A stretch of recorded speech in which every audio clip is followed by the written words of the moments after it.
On se retrouve aujourd'hui pour notre deuxième épisode de création de pub par IA. Dans le premier épisode, on avait créé une pub pour un produit fictif glacial. Alors aujourd'hui, on va aller plus loin avec un véritable produit qui existe vraiment. Et le but sera de passer d'une idée à une pub vidéo qui ressemblerait à ça.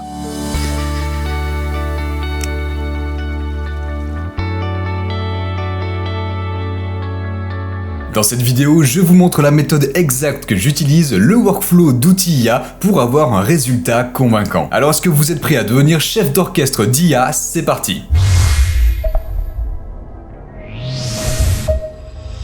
Ok, alors avant de plonger dans les IA, il faut qu'on soit tous sur la même longueur d'onde. Le produit d'aujourd'hui, c'est un truc comme ça. Donc là, on est sur le site officiel de Click & Grow et notre cible, c'est la Smart Garden 9. Donc concrètement, c'est un potager d'intérieur, design, automatisé, avec ses propres lampes, son propre réservoir d'eau. Au niveau du fonctionnement, on met ces sortes de petites capsules de plantes à l'intérieur et après, ça pousse tout seul. Et donc, la promesse, elle est plutôt simple, permettre à n'importe qui de faire pousser ses herbes et ses légumes sans effort, même si on n'a pas forcément la main verte. Et donc notre mission aujourd'hui, ça serait de créer une pub qui capture cette idée de fierté de réussir quelque chose de ses propres mains et surtout la simplicité déconcertante du processus. Et pour ça, notre premier outil ne sera pas une IA d'image ou de vidéo, mais plutôt un cerveau. Parce qu'on doit d'abord construire toute la stratégie pour transformer notre idée en une histoire qui va toucher notre cible. Et pour ça, vous allez voir, on va le faire en deux étapes qui se complètent ensemble. Alors notre premier arrêt aujourd'hui, c'est Perplexity. On va lui demander de nous faire un résumé des informations clés de notre produit, la Smart Garden 9. Comme ça va nous servir de base pour briefer notre scénariste IA juste après. Et l'avantage ici de Perplexity, c'est qu'il est vraiment conçu pour chercher sur internet les dernières infos et nous les synthétiser. Donc voilà le prompt que je vais lui donner, c'est assez simple et direct. On lui demande d'agir en analyste et de synthétiser les points forts, la cible et la technologie du Smart Garden 9. Et d'ailleurs, petite astuce bonne à prendre, vous voyez sûrement que j'utilise Perplexity Pro. Et bien, si vous êtes client Bouygues Télécom, vous avez 1 an d'abonnement à Perplexity Pro offert en ce moment. Donc c'est plutôt un très bon plan pour pouvoir utiliser l'outil à fond. Je vous mets le lien en description. C'est pas sponsor ni rien, mais c'est un bon plan. Ok, c'est parti, on lance la recherche. Et en quelques secondes seulement, Perplexity nous sort une synthèse parfaite. C'est clair, c'est sourcé évidemment comme toujours. On a toute la matière première dont on a besoin. On connaît notre produit. Et pour le scénario aujourd'hui, pour changer un petit peu, on va utiliser Gemini et plus précisément par le Google AI Studio.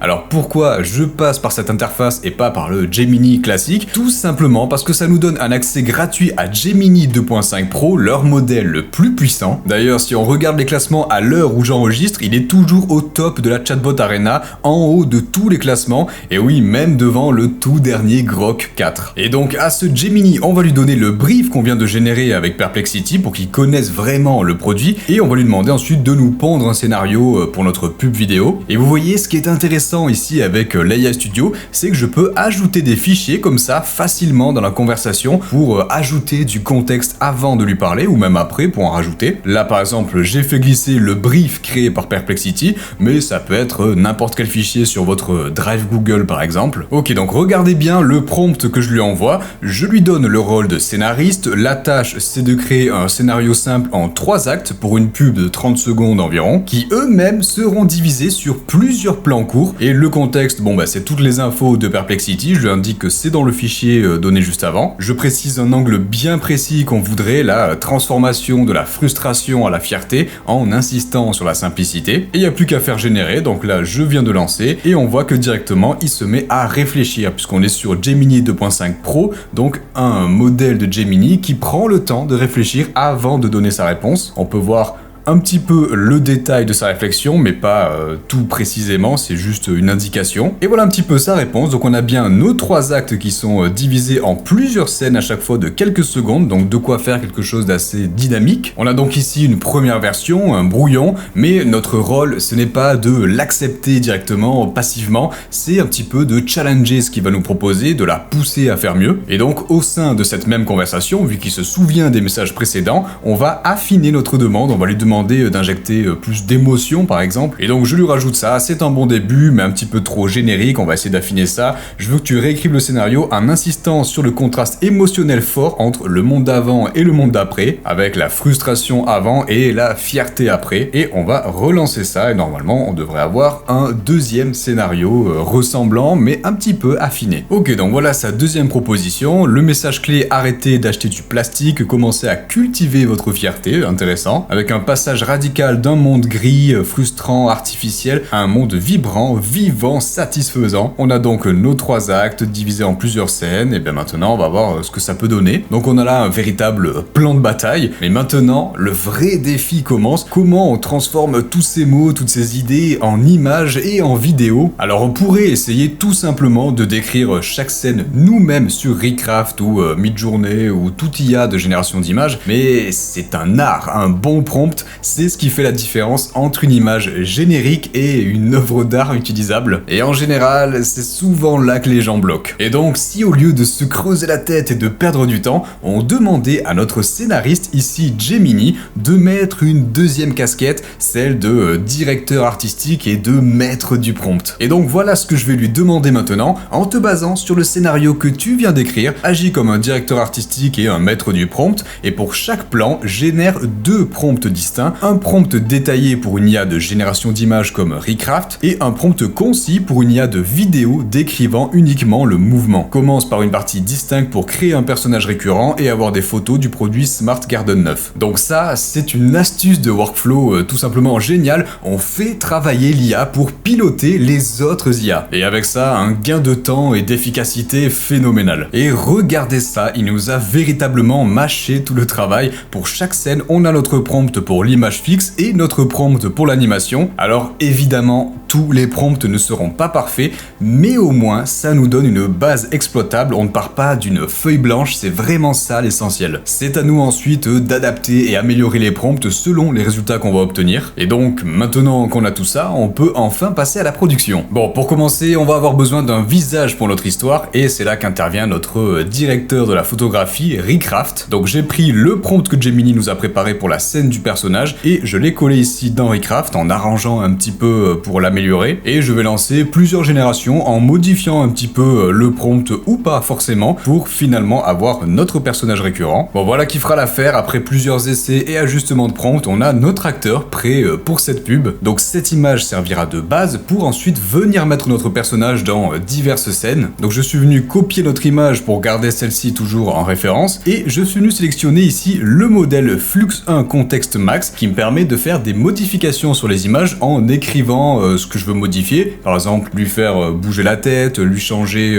le fond de l'image, lui changer le t-shirt. On peut vraiment faire n'importe quelle modification juste en l'écrivant. Et donc là, en ayant sélectionné Flux Context Max, j'ai demandé une photo de profil avec les yeux fermés, il est satisfait, il est souriant. Et ça va correspondre à une scène qui viendra un petit peu plus tard, où les plantes ont enfin poussé grâce au Smart Garden 9. Et donc on voit notre personnage satisfait sentir ces nouvelles plantes. Et voilà un petit peu ce que ça a donné. Donc les images qui ont été générées avec Flux Context Max. Alors je pense que je vais garder celle-ci qui est pas trop mal, mais le problème c'est que là on a une image au format carré. Et donc pour faire une pub vidéo au format horizontal, c'est un petit peu problématique. Et donc comment on va faire? Je désélectionne cette image, je me mets un petit peu à côté, et cette fois-ci je vais utiliser Frame ici, donc utiliser la forme, et je vais modifier les dimensions pour mettre du 1920 par 1080, voilà, comme ceci. Donc là j'ai ma forme au bon format en 16/9, et j'ai juste à glisser cette image qu'on a générée précédemment dans la forme ici. Vous voyez, elle vient vraiment s'incruster dans la forme. Donc je peux le mettre par ici, j'ajuste un petit peu la taille, comment ça va rendre, hop, voilà. Donc ici ça peut être pas mal, et je reviens sur ma forme. J'ai pas forcément besoin de mettre de prompt, il va analyser l'image pour venir compléter, et je lance la génération. Et voilà, en quelques secondes, j'ai donc 3 propositions par rapport à l'image de base. Donc Recraft est venu compléter ce qu'il y a autour, ce qu'il pouvait y avoir autour, il a imaginé, et j'ai donc maintenant mon image en 1920 par 1080. Donc c'est exactement ce dont j'avais besoin. Et voilà, et de la même façon, je vais pouvoir préparer d'autres images clés qu'on pourra ensuite aller animer en faisant de l'image to vidéo. Comme ça, on a un véritable contrôle de nos plans. Et bien sûr, notamment pour le produit Smart Garden 9, car c'est bien beau de faire une pub dessus.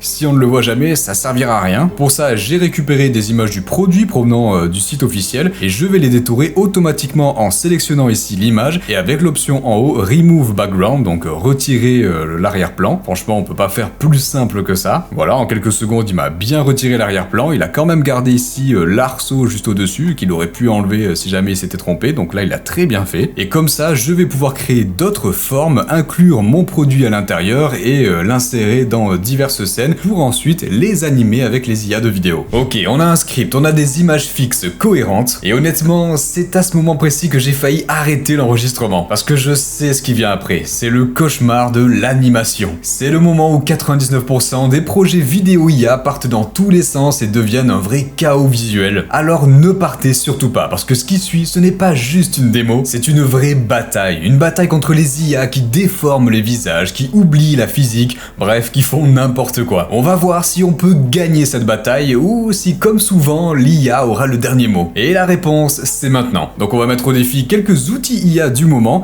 et vous allez voir que chacun a sa spécificité, ses forces et évidemment ses faiblesses. On va faire 3 animations ensemble avec 3 outils différents pour varier un petit peu les possibilités et vous allez pouvoir profiter du résultat final juste après. Alors pour commencer, on va animer le visage de notre personnage qu'on a généré juste avant, un changement d'expression et pour ça, on a besoin d'un spécialiste des micro-mouvements, Eilio. Donc j'ai pris le prompt de mouvement de Gemini avec notre image clé du début et il suffit d'envoyer tout ça à l'IA. Donc là j'ai mis une génération de 4 vidéos directement, ce qui va nous permettre d'avoir plusieurs choix et c'est parti pour la génération. Ok, donc on a plusieurs vidéos qui ont été générées comme je l'ai demandé, donc je pense que celle-ci est pas trop mal. Ok, donc vous voyez un petit peu le changement d'expression du visage. Dites-moi ce que vous en pensez, mais je trouve ça assez crédible. Alors on n'est pas dans du grand spectacle, on est plus dans de l'émotion, mais je trouve ça plutôt pas mal, ça semble plutôt exploitable. Là je vous prépare juste un autre plan ici pour vous montrer un autre outil qui va le compléter juste après. Un basilic dans un supermarché avant d'être acheté tout tristoun tout seul dans son étagère. Donc voilà la vidéo que ça a donné, c'est un petit peu dramatique, je m'attendais pas à ce qu'il enlève la lumière comme ça, mais bon ça fera amplement l'affaire. Et là l'objectif ça va être de rajouter des bruitages par-dessus, mais cette fois-ci avec Eleven Labs pour changer un petit peu. Alors là pour le coup, avec Eleven Labs, il faut décrire manuellement le son qu'on veut, mais c'est l'histoire de vous montrer un outil différent de la première vidéo.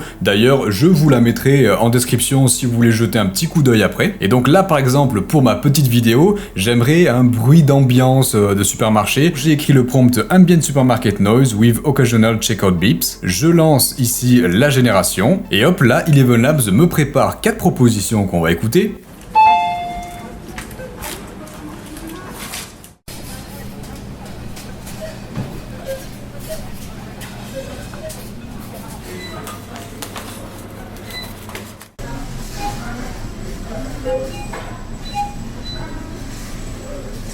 Ok, j'aime beaucoup le deuxième et le quatrième qui m'a généré, c'est pas mal du tout. Et là, vous avez pu voir qu'on a différentes durées de son. Et ça, en fait, j'aurais pu le forcer ici, donc je l'ai laissé en auto, mais on peut forcer la durée qu'on veut pour un son qui va être généré. Pareil ici pour l'adhérence du prompt, je peux lui demander de respecter plus ou moins mon prompt pour lui laisser plus ou moins de liberté ou pas. En tout cas ici, on a de quoi se servir et ajouter à notre petite vidéo. Alors, je vais maintenant avoir besoin de bien plus de contrôle, c'est-à-dire que je vais donner une image de début et une image de fin à l'IA qui va, elle, se charger d'imaginer tout ce qu'il y a entre les deux. Elle va faire l'interpolation entre ces deux images, et c'est une fonctionnalité qui n'est pas encore disponible du côté d'Eilio, donc on va partir, comme vous pouvez le voir, du côté de Xfield qui, elle, propose cette fonctionnalité. Et donc je glisse ma première image ici à gauche, celle qui servira de première image pour la vidéo, et ensuite ma dernière image juste à droite, donc celle vers laquelle l'IA va essayer de tendre en générant tout ce qu'il y a entre les deux. Et c'est parti pour la génération. Et voilà ce que nous a proposé Xfield. Alors je vous préviens, les résultats n'étaient pas tip top, donc j'ai fait plusieurs générations. Donc déjà, regardez la première.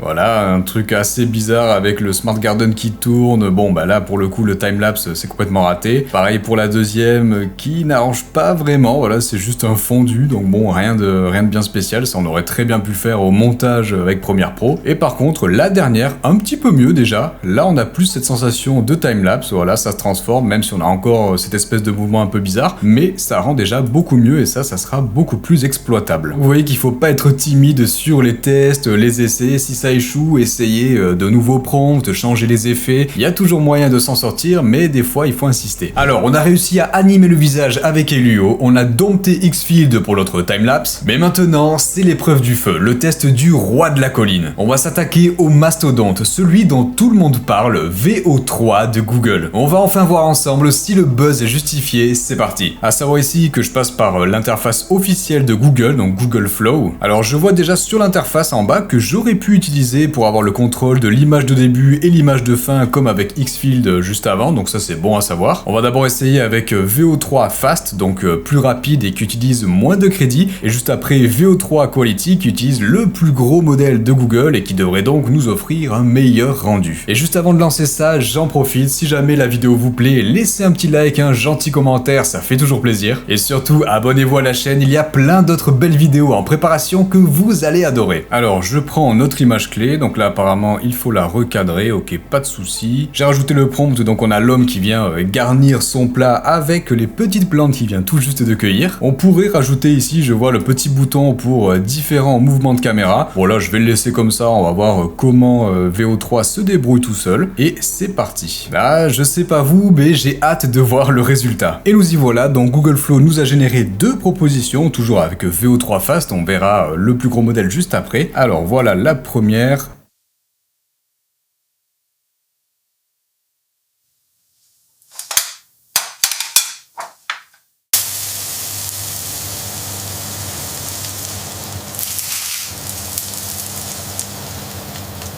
Alors les résultats en eux-mêmes sont pas trop mal. Au premier, il y a un petit souci où il fait disparaître les feuilles et réapparaître. On dirait qu'il a un distributeur de feuilles dans la main. Et le deuxième, on a un son terrible qui commence dès le début. Donc là, évidemment, je l'ai coupé. Mais au niveau de la physique, c'est un petit peu plus logique vu qu'il va chercher les feuilles à côté. Donc c'est plus cohérent. En tout cas, deux résultats plutôt pas mal. Si on prend pas toute la vidéo, juste un petit extrait pour que ça reste dynamique, c'est plutôt cool. Mais on va voir si on a vraiment une différence avec VO3 Quality ou si finalement le VO3 Fast suffit amplement. Et c'est parti. Et nous voilà avec nos deux nouvelles vidéos, cette fois-ci avec VO3 Quality. J'espère que ça sera encore meilleur, on va voir ça de suite.